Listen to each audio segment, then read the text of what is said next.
বিকেল 4টা আর বাড়ির সকলে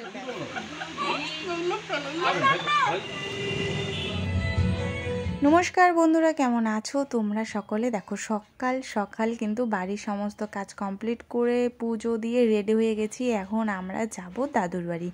তো রাস্তায় বেরিয়ে দেখলাম যে দাদুর বাড়ির রাস্তাটা দিকে না গিয়ে অন্য দিকে যাচ্ছে। জিজ্ঞাসা করলাম কোথায়, বললো যে চলো সারপ্রাইজ। তারপর ও নিয়ে গেল ও যেখানে সকালে টিউশন পড়ায় সেখানে পাশেই একটা বাড়িতে পুজো হয়েছিল, তো সেখানে ইনভাইট করেছিল। আমাকে কিন্তু আগের থেকে বলেনি। তো সেখানে আমরা প্রথমে প্রসাদ খেলাম আর তারপর যাব এখন দাদুর বাড়ি। ঘুড়ি কাটায় তখন ওই সকাল 10টা বাজে।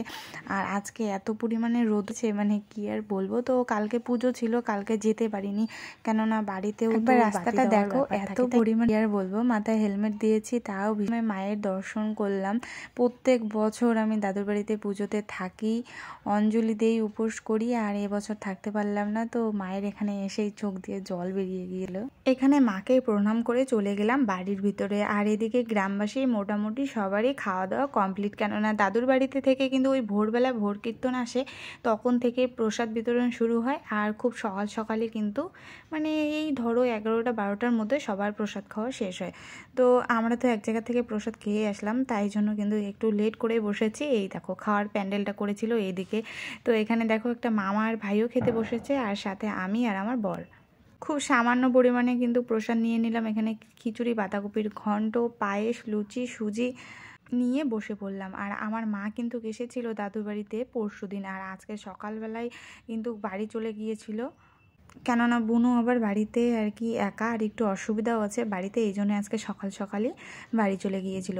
তো আমি দেখো শাড়িটা চেঞ্জ করে এদিকে ভাই দেখি যে বাইরে আর কি মাইকে গান বাজাচ্ছে, তো এখানে একটু চলে আসলাম আড্ডা দিতে। আর একটু জানো তো গানে আর কি নেচেও ছিলাম। আর প্রত্যেক বছর দাদুর বাড়িতে কিন্তু ওই যে বাজনা আনা হয়, তো বাজনার সাথেই কিন্তু ডান্স করা হয়। তো এবার যেহেতু ডান্স করা হয়নি, তো এখানে মাইকের সামনে একটু কিন্তু ডান্স করেছিলাম আমিও। আর এদিকে দেখো সবার জন্য কিন্তু দুপুরে রান্নাবান্না চলছে। এই যে রাঁধুনি এদিকে রান্না করছে।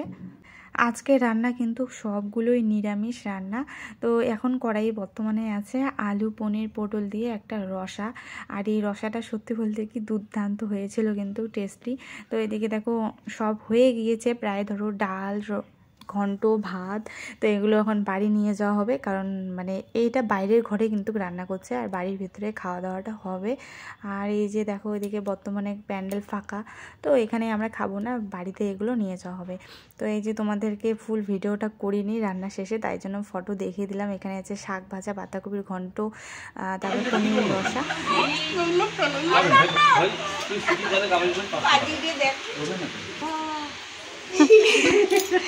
সত্যি তোমায় কি লাগবে?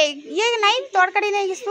আমি এগুলো খাবো না, এগুলো খাবো না। এগুলো ইয়ে প্রতি বছর আমি মাছ মাংস দিয়ে খাই, আজকে খাবো না আমি। আজকে চলো নাকি? আরে দিন দিন উন্নতি হচ্ছে, এই জন্যে। ডেভেলপ নয়, ডিমোশন হচ্ছে। হ্যাঁ, আমি রং কথা বলছি, প্রমোশন নয়, ডিমোশন হচ্ছে না। ও ইয়ে করছে।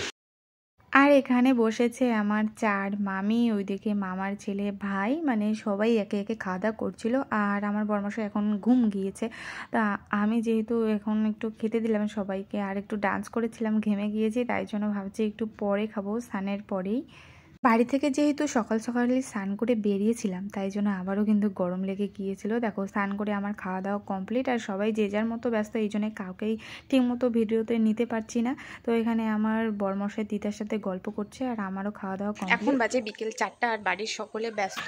এখন মানে দুপুরে খাওয়া দাওয়া কমপ্লিট, এখন যে যার মতো একটু শুয়ে পড়েছে, কেউ কাজ করতেছে, আর আমি তো এখন খাওয়া দাওয়া করে উঠলাম। তো যাই হোক, আমরা আর 5-10 মিনিট পরে কিন্তু রেডি হয়ে চলে যাব। আমার বড় আবার এখান থেকে ডিউটিতে চলে যাবে, তো অনেক চাপ, তাও আসতে পেরেছি, এটাই। তো চলো আমরা রেডি হবো, এখন রেডি হয়ে রাস্তায় রওনা দেবো। সবাইকে টাটা জানিয়ে কিন্তু আমরা দুজনে রেডি হয়ে বেরিয়ে পড়লাম। তো তোমাদের ভিডিওটা কেমন লাগলো অবশ্যই কিন্তু কমেন্ট করে জানিও।